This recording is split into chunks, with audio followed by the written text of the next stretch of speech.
सूरज कब दूर गगन से, चंदा कब दूर किरण से, खुशबू कब दूर पवन से, कब दूर बहार चमन से।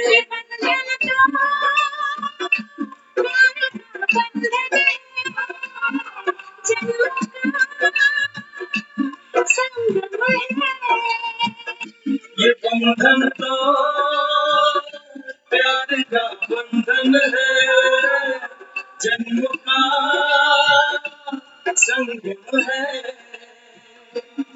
सूरज कब दूर गगन से, चंदा कब दूर किरण से, खुशबू कब दूर पवन से, कब दूर बहार चमन से। प्यार का बंधन है, जन्म का संगम है।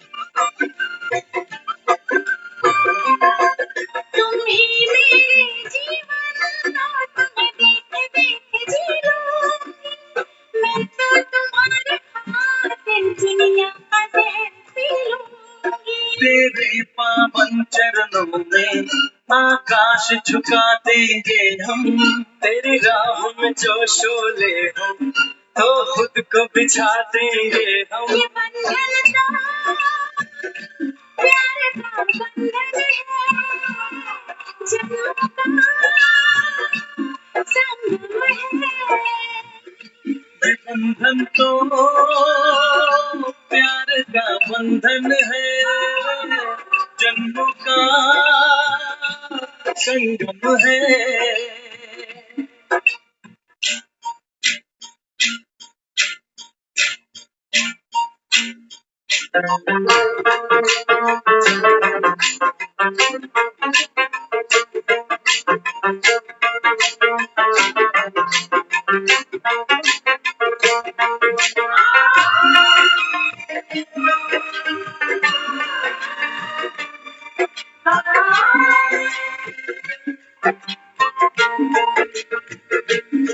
ममता के मंदिर की है तू सबसे प्यारी मूरत,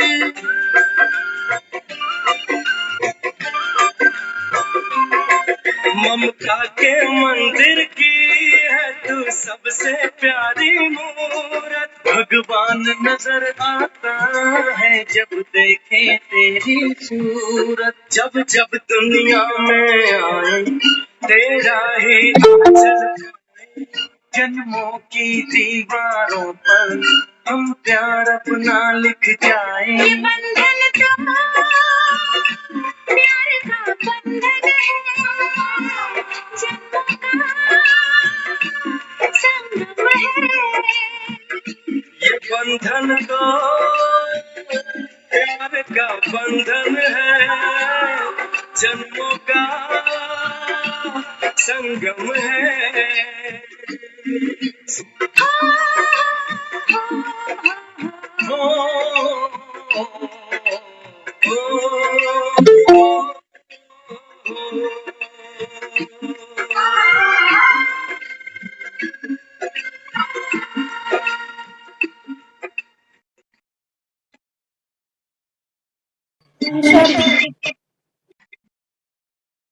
शांति।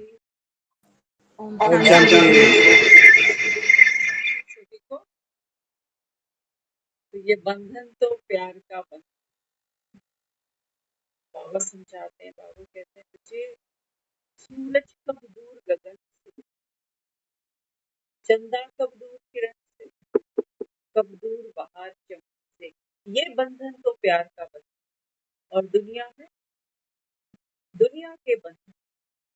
कहते हैं एक बार एक आदमी था, वो मरने ही वाला था और जीवन भर में उसने जो पैसा कमाया 60 लाख रुपए।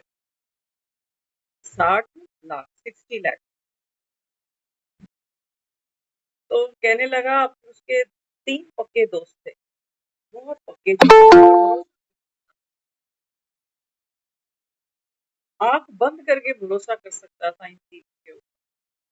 तो कहने लगा कि यार, अब तो मेरे रुखसत होने का समय आ गया और जीवन भर की जो पूंजी है 60 लाख रुपए, मैं चाहता हूँ कि ये मैं साथ ले जाऊं।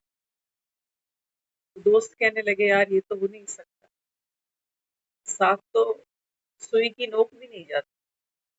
कहने लगा, नहीं, मैंने कुछ सोच के रखा है अपने लिए, मैं ले जा सकता हूँ। तो दोस्त कहने लगे, बता क्या तरकीब है तेरे पास।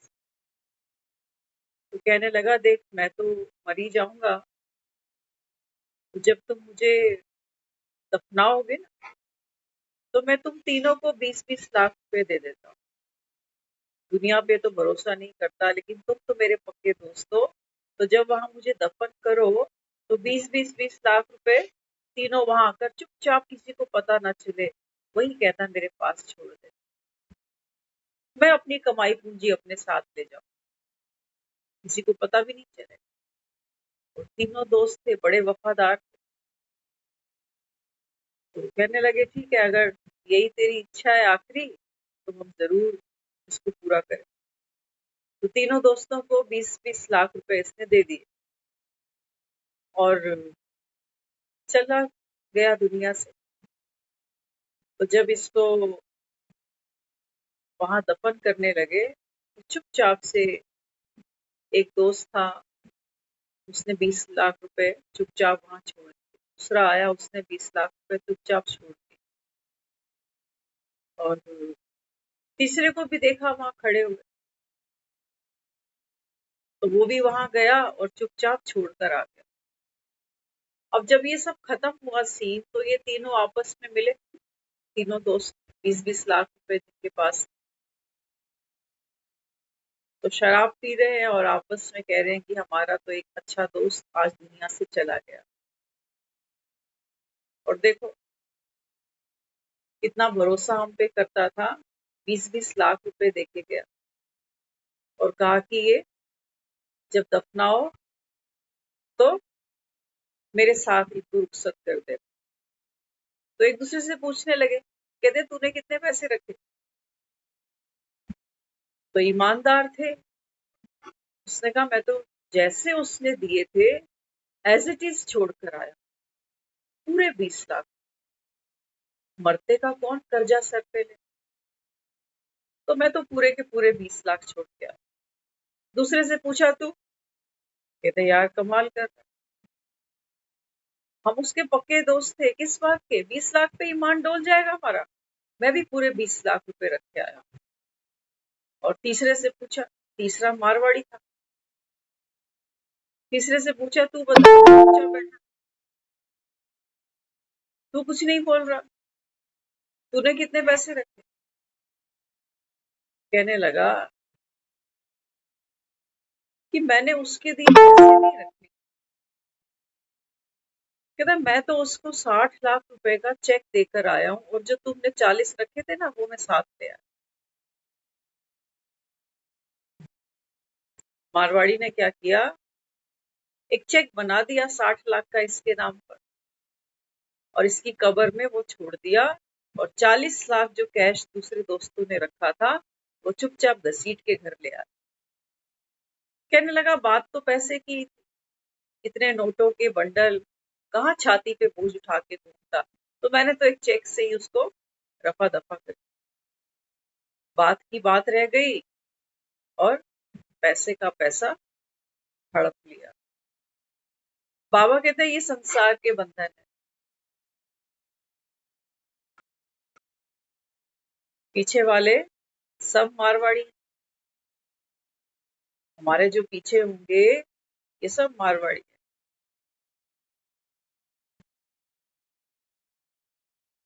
तो बाबा यहाँ समझाता है, बाबा कहते हैं बच्चे आप कौन हो, मेरे अनमोल रतन हो। भगवान कह रहा है, बाबा कहता है तुम भगवान के स्टूडेंट्स हो। और भगवान क्या करता है, अपने बच्चों को पढ़ा कर लिखा कर समझदार सियाना बनाकर सतयुग में भेज देता, लायक बना। बाबा कहते हैं बच्चे इस सारी दुनिया में जौहरी तो बहुत है, जौहरी बहुत हैं जो हीरे के व्यापारी हैं, महंगे महंगे पत्थर बेचते हैं। आज मुरली में बाबा कहता है माणिक मोती पुखराज नीलम पन्ना, अनेक रत्न है दुनिया। और रत्नों की इतनी वैल्यू क्यों है, रत्नों की वैल्यू क्यों है? हर रत्न क्या करता है, हमारे जीवन में आए हुए कष्टों को दूर करता, विघ्नों को पार कराता। मानते हैं ना ऐसा, साइंस है। जो ज्योतिष जानते हैं वो रत्नों को भी पहचानते हैं कि जीवन में किस समय किस राशि के अनुसार कौन सा रत्न धारण किया जाता है, कितने रत्ती का धारण किया जाता है, कौन सी उंगली में धारण किया जाता है। बाबा कहते हैं बच्चे ये तो जड़ पत्थर है, जड़ पत्थर। बाबा कहता है अगर बीच में बाबा कहता है कोई कमी रह गई तो इनकी वैल्यू कम हो जाती है। और बाबा कहता है तुम यहाँ सब कौन हो, चैतन्य हीरे। ये समय है, बाबा कहता है सच्चा सच्चा हीरा बनने का। तो हीरा कैसे बनना, बाबा कहते हैं बच्चे पढ़ाई से। बिना बाबा कहता है इस पढ़ाई के आप हीरे नहीं बन सकते। हीरा कौन है, हीरे की वैल्यू है, किसकी वैल्यू है, इस पूरे शरीर में वैल्यू किसकी लगाते हैं लोग, किसकी? जैसे ही बाबा कहता है ये चैतन्य हीरा इस शरीर को से बाहर निकलता है तो बाबा कहता है इसकी वैल्यू क्या आंकते हैं, सारा कुछ निकाल लेते हैं, कंगन झुमके सब। कपड़ा कौन सा पहनाते हैं, अनस्टिच्ड, बिना सिला हुआ कपड़ा। लिटाते कहाँ हैं, उड़ाते क्या है, पिलाते क्या है, ले जाते कहाँ है घुमाने। बाबा कहता है देखो वैल्यू पहचानो, आत्मा की वैल्यू है, आत्मा शरीर से निकली तो इसको तो बाबा कहता है कोई देखना नहीं चाहता, ये शरीर से तो बदबू आती है, डर लगता है लोगों को, तो सोचते हैं जल्दी जल्दी संस्कार करें नहीं तो प्रेत बन के कहीं बैठ ना जाए। क्यों प्रेतों का इतना डर लगता है, आत्मा है ना। बाबा कहते हैं बच्चे आत्मा, आत्मा जो है बाबा कहते हैं अभी बंधन में है। कौन से बंधन में है, बॉडी सेंसेशंस है ना हमारे अंदर, एक एक हमारी ये जो कर्मेंद्री है ये अटकी हुई है, अटकी है ना अपनी देह में। अपनी देह में सबसे पहले अटकती है आत्मा, खाने में क्या पसंद है, पहनने में क्या चाहिए, कौन लोग बहुत प्यारे हैं जिनको छोड़ना ही नहीं चाहते, ये पैसा बड़ा प्यारा है, ये सेंसेशंस है, ये पकड़ है आत्मा की। इसके कारण हमने कहा है कि प्रेत बन के कहीं बैठ ना जाए, क्योंकि छोड़ना नहीं चाहते, छूटता सब कुछ है। तो बाबा कहते हैं बच्चे ये प्यार के बंधन नहीं है जो तुम समझते हो, तुम्हारा घर, तुम्हारा पति, तुम्हारी पत्नी, तुम्हारे बच्चे, तुम्हारा शरीर, इसको प्यार का बंधन नहीं कह सकते, अविनाशी नहीं है ये, फॉरएवर नहीं है ये तो बाबा कहता है आत्मा देखो एक्टर बनकर अपना पार्ट खेलती है। बाबा कहता है तुम पार्ट खेलते खेलते जिन घरों में पार्ट बजाते हो, ये बाबा कहता है बच्चे कर्म भूमि थी तेरी, ये क्रिकेट का मैदान था, यहाँ स्कोर करना था, रन बनाने थे और घर वापस आना था। एक क्रिकेटर जब आउट हो जाता है पिच पर, तो ऐसा नहीं कि वो मातम मनाए, नहीं, पार्ट खेल के वापस आए।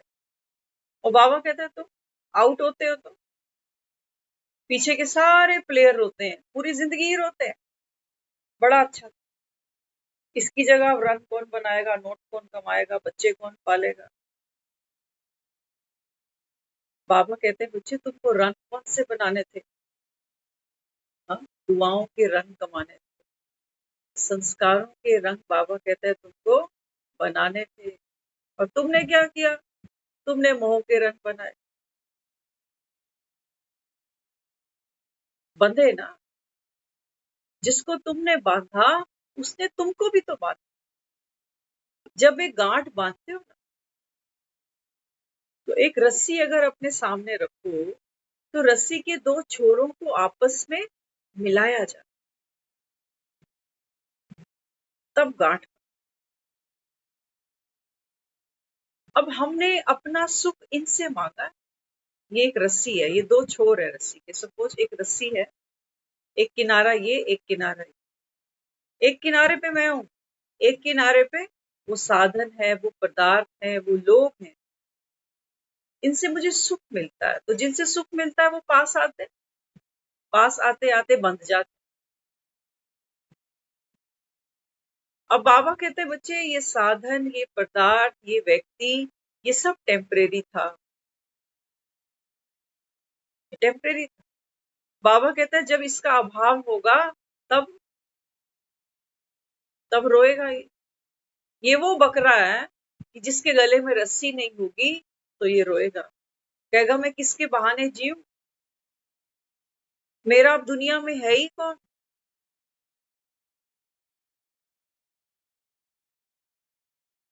इसलिए बाबा कहता है बच्चे ये संगम युग बनाया, सारी दुनिया इस युग में प्रवेश नहीं करने वाली। बहुत है महारथी, पहले आते थे क्लास में, अब सो गए। पता चल गया कि भगवान आया हुआ, ये भी पता चल गया कि कलयुग अब जा रहा है और सतयुग की तैयारी भगवान करा रहा है। लेकिन देख लो बाबा यही कहता है माया क्या करती है, घड़ी घड़ी दम घूट देती है बच्चों, आत्मा दब जाती है नोटों के वजन में, देहधारियों के वजन में। और बाबा कहता है फिर जो करने आई थी रन बनाती ही नहीं, पिच पर खड़ी है, बस भाग रही है इधर से उधर, उधर से इधर। बाबा कहता है बच्चे जीवन खत्म होने को आ रहा है, क्या कमाया जरा बताओ। कहते हैं ना दुनिया में मरेंगे तो भगवान पूछेगा कि खटके ले आई, खटके ले आया कि 70 साल, 50 साल, 80 साल, क्या खटा।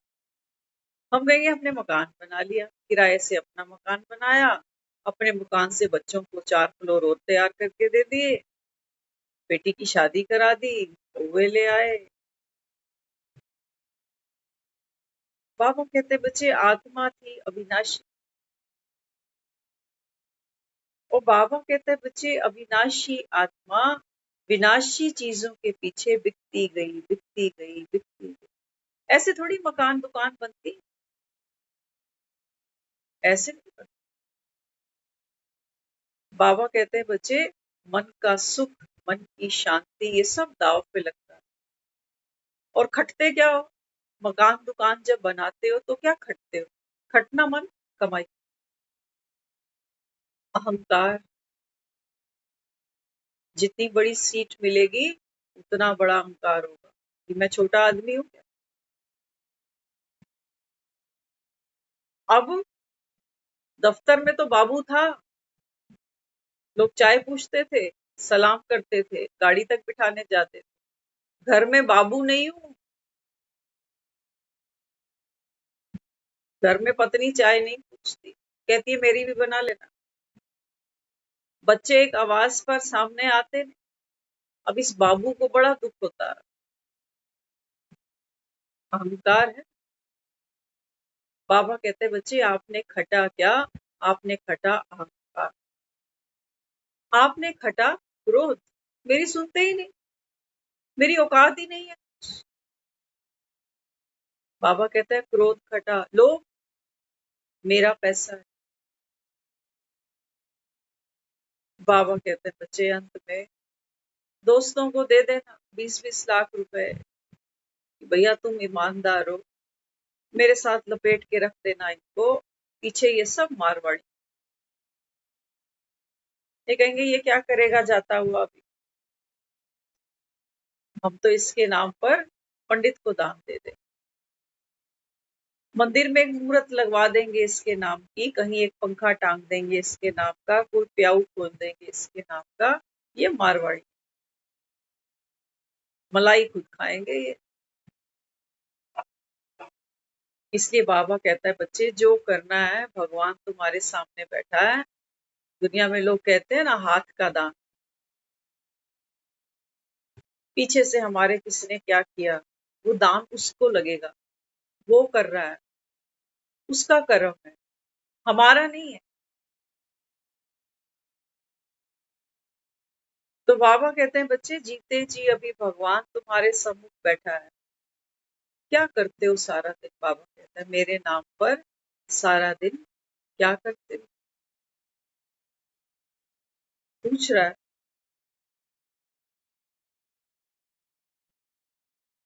हक है ना उसका। हम भी बच्चों से पूछते हैं बताओ आज सारा दिन क्या किया, स्कूल का होमवर्क मिला था किया या नहीं किया। हम भी सब स्टूडेंट, वो भी पूछ रहा है कि बताओ क्या किया, मन के बोझ उतारे तुमने। बाबा कहता है आत्मा यहाँ से पावन बनकर जाए, ये मजबूरी नहीं हो कि हम कुछ साथ नहीं ले जा सकते, ये मजबूरी नहीं हो। अक्सर हम जब ये बातें करते हैं कि साथ तो कुछ ले नहीं जाना, इसमें कोई रस नहीं है, इसमें कोई खुशी ही नहीं, इसमें तो पीड़ा छलकती। साथ तो कुछ जाएगा। तो बाबा कहते फिर तूने चिंता किस बात की करी, शरीर की करी, तबीयत की करी, बीमारी की करी, साथ ये भी नहीं जाने वाला।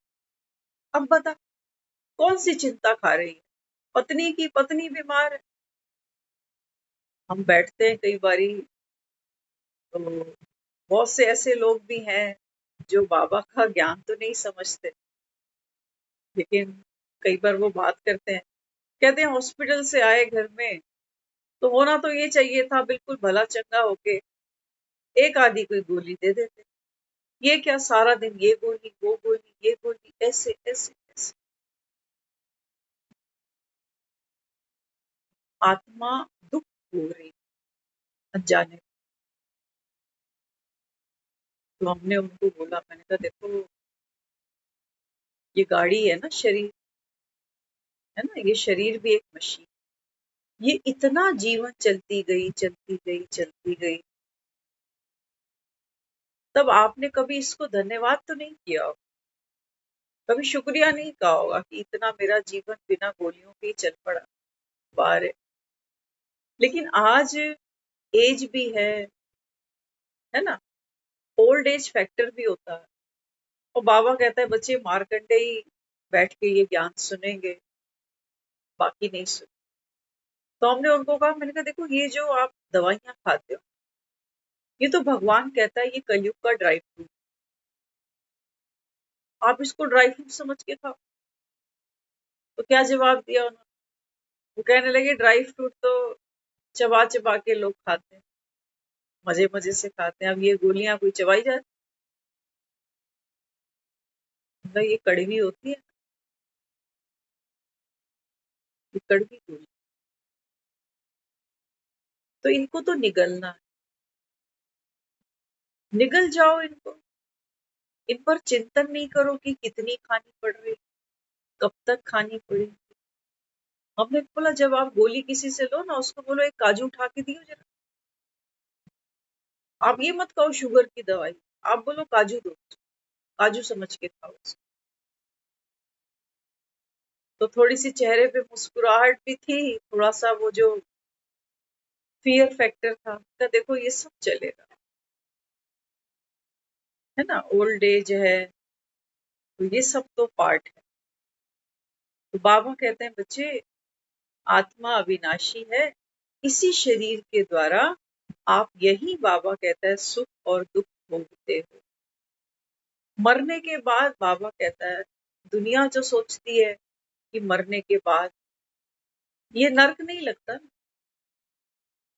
क्योंकि नर्क की जो हमको डेफिनेशन समझाई गई वो ये समझाया गया कि मरने के बाद कहीं नर्क होगा, और गरम गरम कढ़ाई में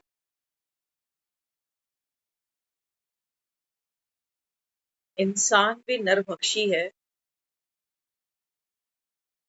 आज इंसान इंसान का मांस खाता है, लेकिन कभी हमारे मन में प्रश्न नहीं आया कि अगर इंसान को मरने के बाद कढ़ाइयों में तला जाता है, तो ये ब्रेड पकोड़े कौन खाता हो?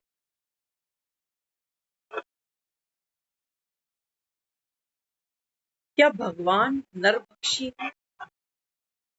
क्या एक पिता को अपने बच्चे को प्रताड़ना देने में आनंद आता है, और वो भी भगवान?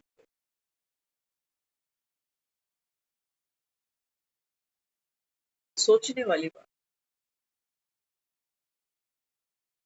तो बाबा अपने को कहता है, बाबा कहते हैं बच्चे अभी चेकिंग शुरू कर, समय कम है बाबा, सारा दिन बाबा कहता है चेक करो कि मैं दिव्य आत्मा। आज हम गौतम बुद्ध की जयंती भी मना रहे हैं, बुद्ध पूर्णिमा, है ना, पूर्णिमा माना आज चांद पूरा निकला हुआ।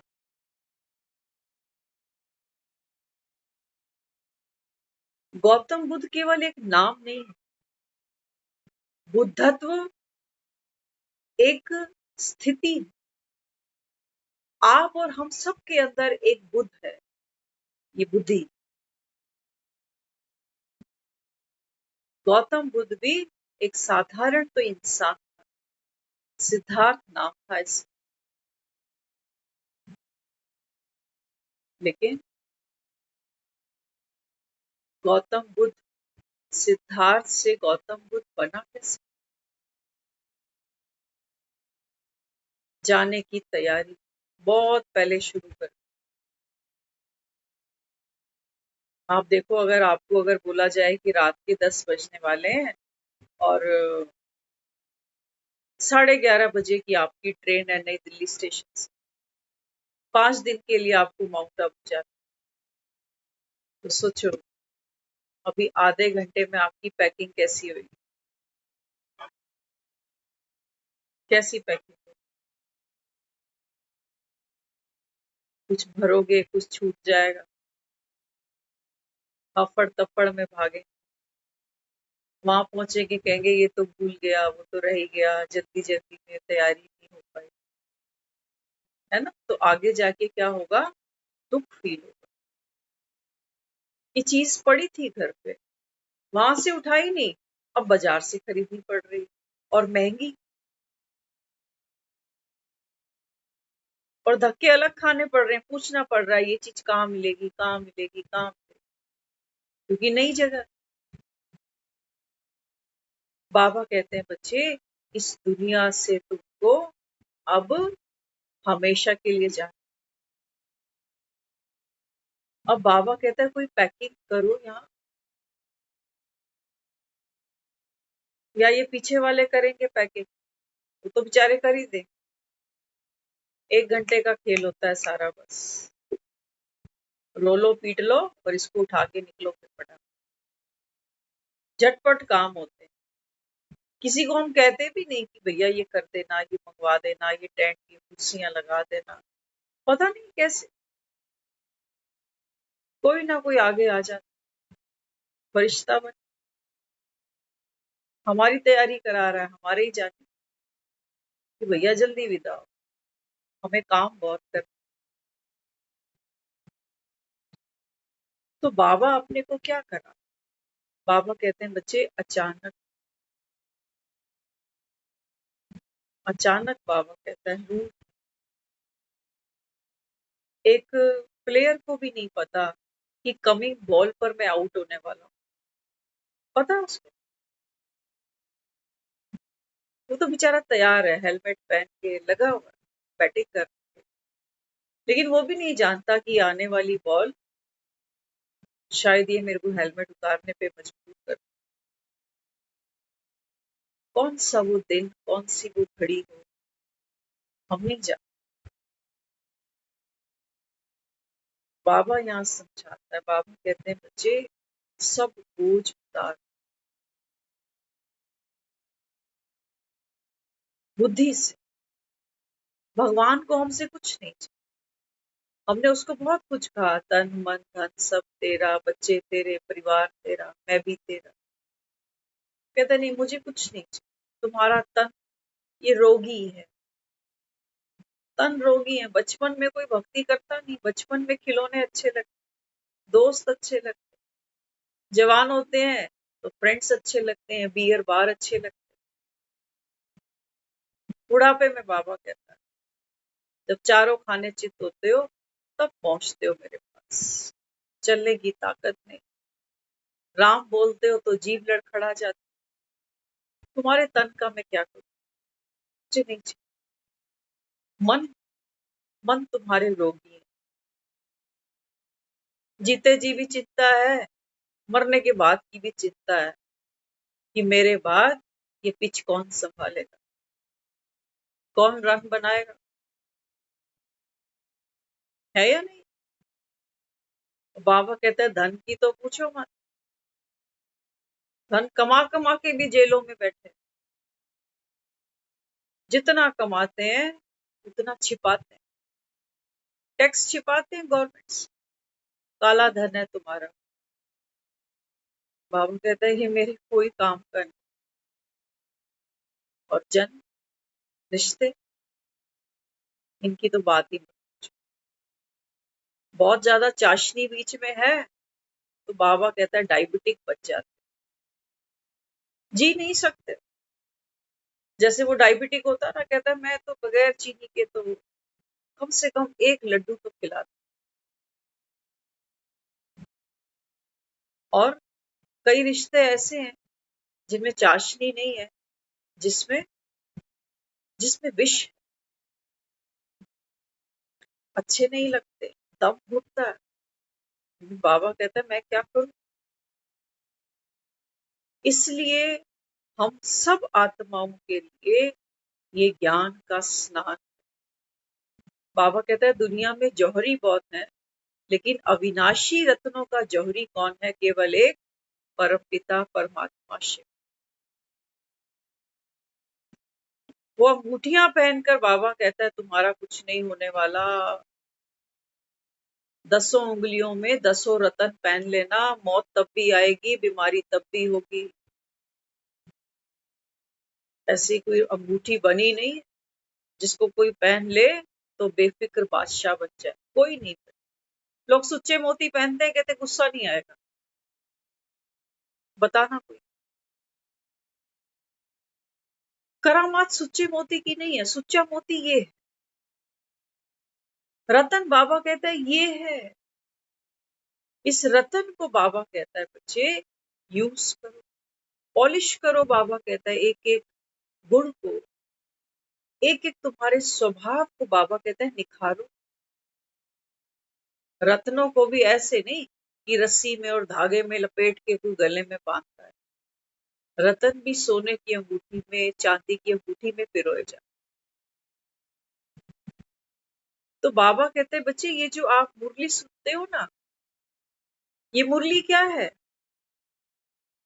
अगर एक अंगूठी सोचो बाबा हमको अभी पहना दे कि भाई देख तेरे जीवन में ये परेशानी है ना, तो तू ये पहन,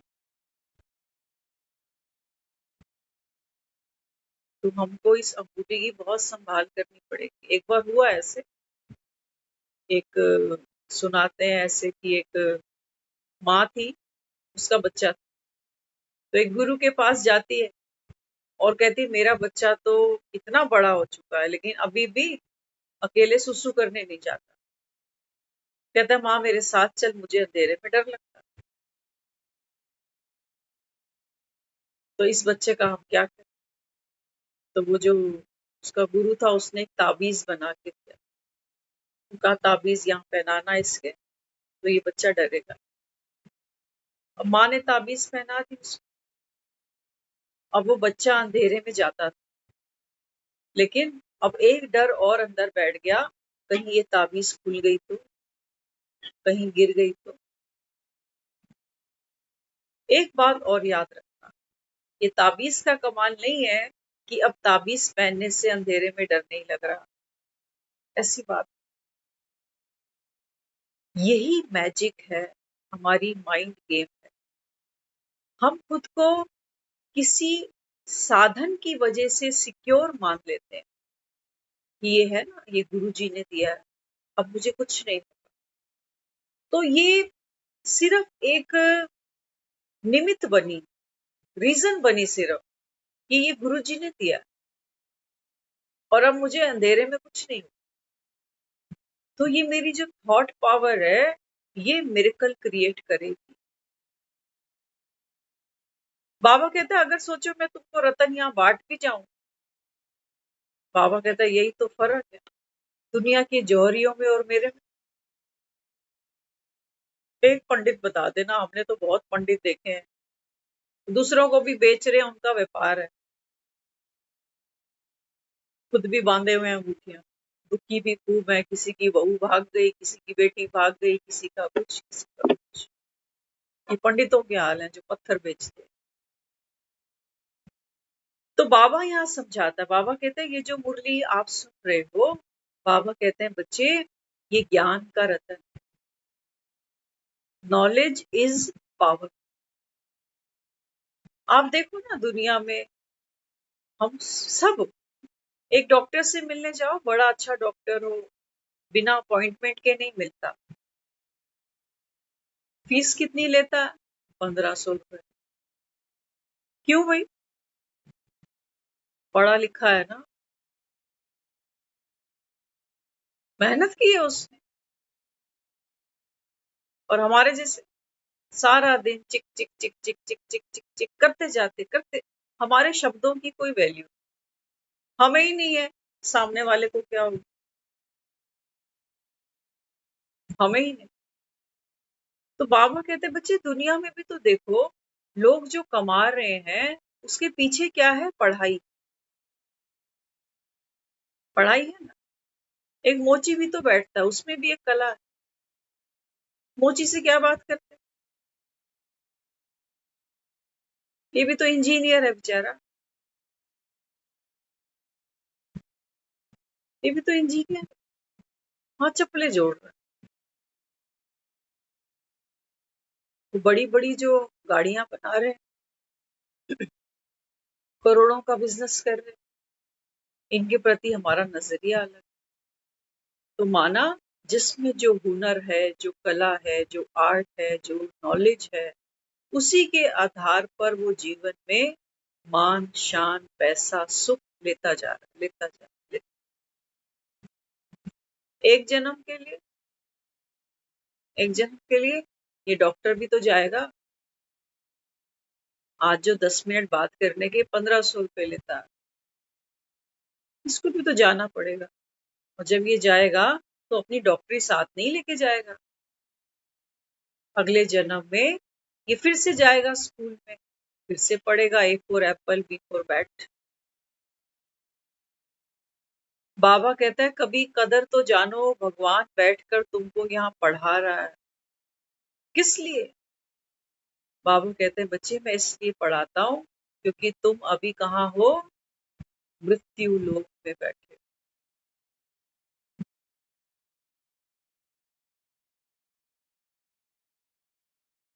तुम सब श्रापित हो, सब मरने वाले हो। और बाबा कहते हैं मैं तुमको कौन सा दान देता हूँ?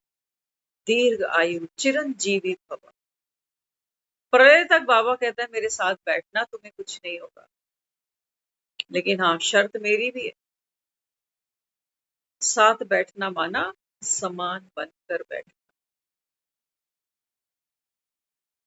भगवान समान बनने की ये पढ़ाई है।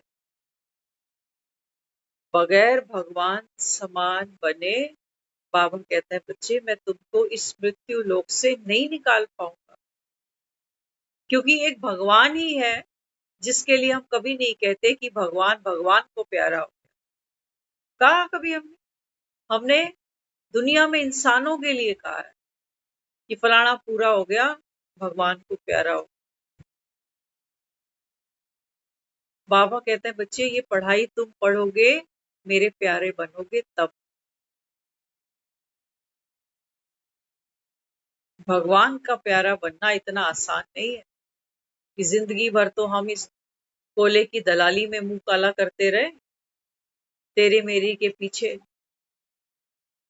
और अंत में जब खेल खत्म हो तो हम कहें हम भगवान के प्यारे हो। हमारे भी तो बच्चे हैं घरों।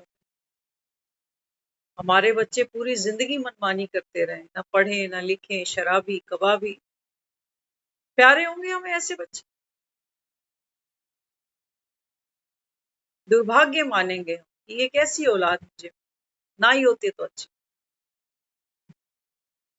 तो बाबा भी यहाँ कहता है, बाबा कहता है बच्चे भगवान का प्यारा बनना ये कितना बड़ा सौभाग्य। दुनिया के प्यारे तो बनते बनते बाबा कहते हैं तुमने पूरा जीवन निकाल दिया, किसी को प्यारे तुम लगते नहीं हो।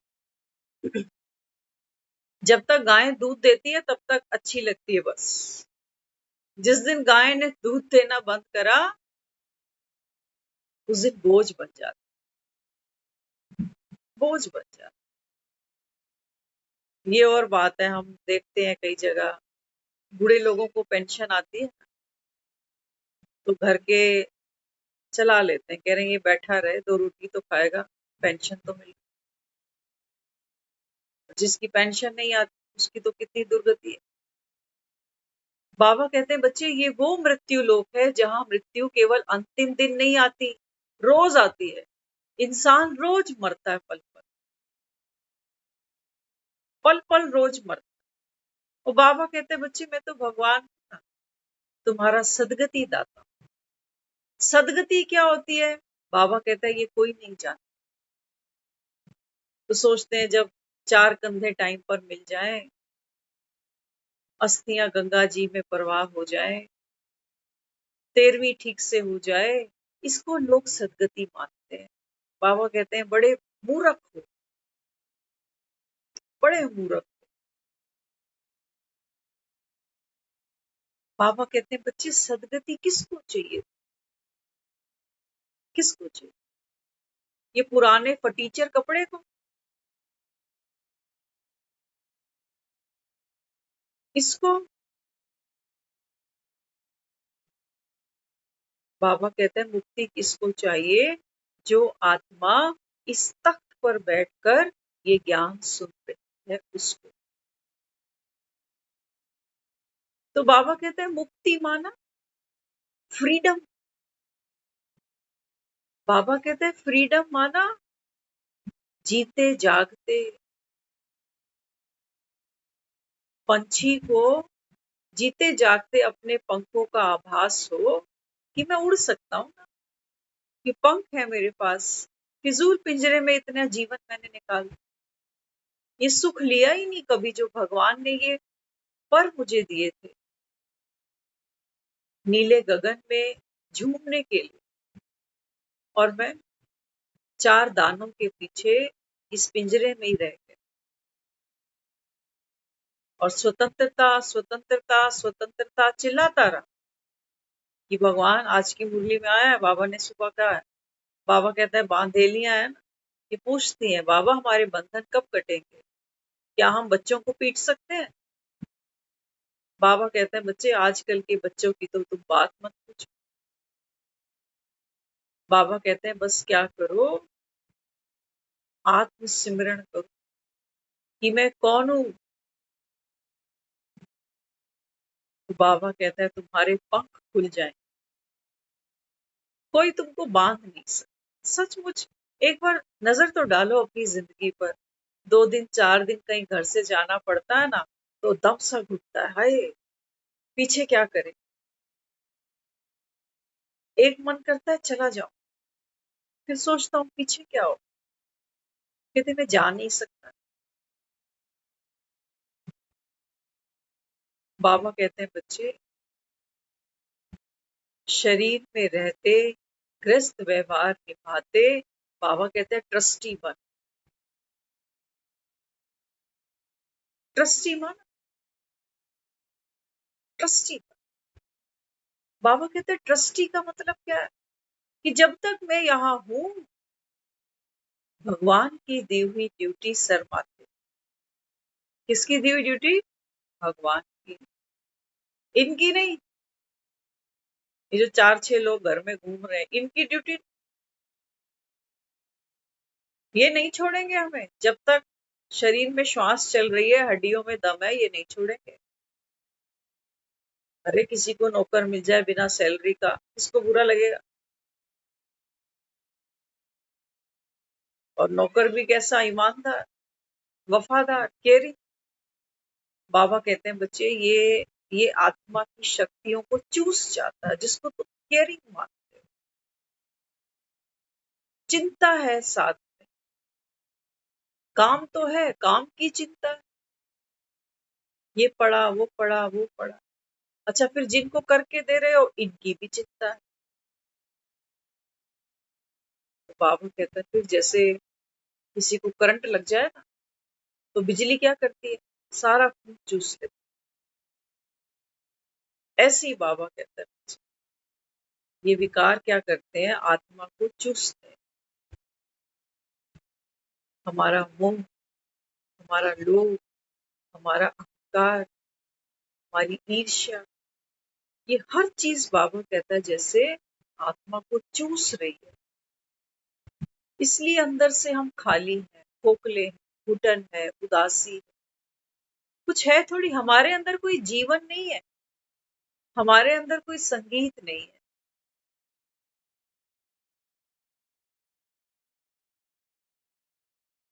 हमारे में तो अगर कोई सुने ना ध्यान से, अपने मन के गीत सुना करो कभी कभी। मन क्या गाता है, सारा सैड सॉन्ग गाता है। और नाचने की बात जहां तक आती है, तो हम तो आज वहां खड़े हैं, किसी शादी ब्याह में भी जाते हैं ना, तो घुटे घुटे रहते हैं ऐसे।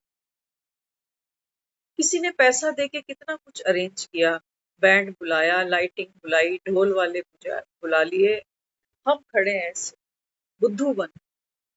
कोई नाच रहे होंगे ना, उनको देख देख कर सोचेंगे बावड़ों की तरह नाच रहे, पागल कहीं।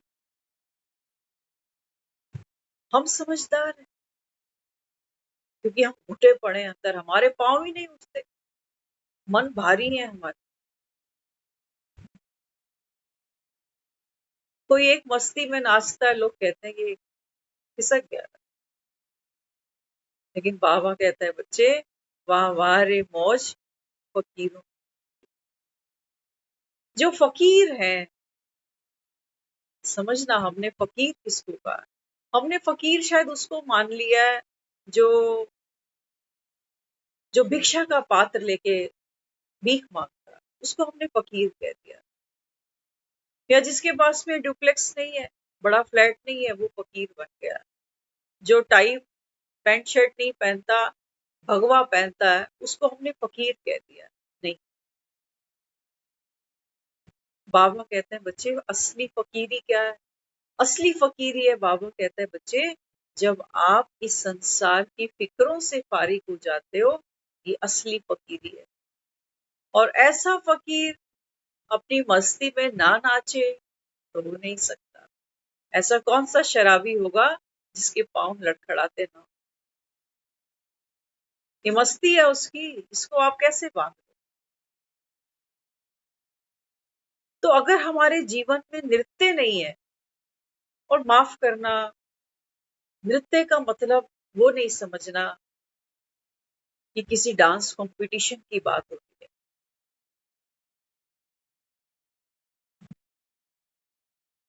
ये हमारी अंतरात्मा की वो रूहानी स्थिति है जो अनेकों को कशिश करती है। लेकिन आज तो मजे की बात ये है, भीड़ ज्यादा इकट्ठी कहाँ होती है, जहां जहां आपस में लोगों के बीच में मुठभेड़ हो जाती है, जहां लोग आपस में एक दूसरे को मार पीट रहे हैं ना, वहां भीड़ जल्दी इकट्ठी हो जाती है। इंसान खाली है अंदर से, कुछ तो चाहिए, भर ले। ऐसी भीड़ फकरों की बहुत कम मिलेगी आपको। पब में भी जाओगे, वहां दुनिया नाच रही है, लेकिन उस नाच में कोई फकीर ही नहीं। वहां कंपटीशन है, रीस है, वहां कौन कितना अमीर है, कौन कितना स्टेटस एटीट्यूड वाला है, वो सब चल रहा है। तो बाबा हम सबको इस प्लेटफॉर्म पर लेकर आया। बाबा कहते हैं बच्चे, गाड़ी सीटी बजाने वाली है। और बाबा कहता है जो समझदार मुसाफिर होता है ना, तो क्या करता है, ठीक प्लेटफॉर्म पर आकर खड़ा होता है और ट्रेन समय पर पकड़ लेता है। तो इसलिए बाबा कहते हैं बच्चे, ट्रेन पकड़ो, ज्यादा व्यर्थ का बोझा नहीं उठाना। क्या होगा, कैसे होगा, कौन करेगा, हमको जरूरत नहीं है यहाँ भगवान बनने की। वो बैठा है, वो अपने आप देख लेगा, दुनिया चला रहा है। तो बाबा कहता है तू लाइट होकर ट्रेन में घुस जाना। यही फकीरी है, यही मस्ती है, यही बुद्ध पूर्णिमा है। बुद्ध पूर्णिमा क्यों मनाई? कहते हैं बुद्ध को बुद्धत्व प्राप्त हुआ, समझ गया कि इस संसार में ये राजपाट, ये नाम, ये शान, ये शौकत नहीं जाएगी। जब तक वो सिद्धार्थ था उसको कोई नहीं जानता था, क्योंकि राजा तो बहुत थे, राजा के पुत्र भी बहुत हैं। लेकिन ये वो फकीर निकला जो चक्रवर्ती राजा होना भी जिसने स्वीकार नहीं किया। एक सूखे पत्ते से जिसने ये जीवन का पाठ पढ़ लिया कि इस संसार में ऐसे हमको भी सूखे पत्ते की तरह एक दिन वृक्ष से उतरना पड़ेगा। ये वो गौतम बुद्ध बना जिसने एक बूढ़े को देखकर मन में ये विचार किया कि आज भले ही मैं जवान हूं, लेकिन ये बुढ़ापा मुझ पर भी आएगा। एक समय मेरे भी जीवन में आएगा जब मैं सीधा चल नहीं पाऊंगा, मुझे भी लकड़ी का सहारा लेना पड़ेगा। ये वो गौतम बुद्ध था जिसने ये जान लिया कि जीवन में शव यात्राएं सबकी निकलती हैं, मेरी भी निकलेगी। तो उसने उस सत्य की खोज की और उसके लिए उसने पुरुषार्थ किया। बाबा कहते हैं बच्चे, पूर्णिमा, बाबा कहता है ये आत्मा 16 कला संपूर्ण बने, तब बाबा कहता है ये पूर्णिमा। और तुम सब गौतम बुद्ध हो, हम सब गौतम बुद्ध। छोटी बात लगती है, बहुत बड़ी बात है ना। ऐसे हम दुनिया में आए, ऐसे ही निकल जाएंगे एक दिन अचानक से। ये 100-150 की भीड़ भी इकट्ठी नहीं होगी, किसी को पता भी नहीं होगा हम दुनिया से आज चले गए। लेकिन बाबा कहता है बच्चे, जो भगवान का ठप्पा जिनको लगेगा, भगवान का ठप्पा लगना माना भगवान जैसा बन। बाबा कहता है तुम एक कदम हिम्मत का उठाते हो, 1000 कदम बाबा कहता है मैं तेरे पीछे पीछे। तू अकेला नहीं है बाबा, लेकिन तुम एक कदम भी नहीं उठाओ, आंखें बंद करके सोए रहो। तो बाबा कहता है फिर भगवान भी क्या करे? तो तकदीर हम सब की रचने वाला वो विधाता है, लेकिन विधान ये कहता है कि हम सबको अपनी अपनी तकदीर अपने ही पुरुषार्थ से स्वयं लिखनी पड़े। तो ऐसा ही हमारा पुरुषार्थ रोज चलता जाए। सिर्फ 9 से 10 की बात नहीं है। हम सब यहाँ बैठते हैं, ये बहुत अच्छी बात है। कम से कम आत्मा ज्ञान सुनकर एक अपना आगे का मार्ग तो देखे कि देखो ये रास्ता भी है एक दुनिया में, जो स्वयं भगवान हमको दे रहा है, जो सहज है, जो सरल है।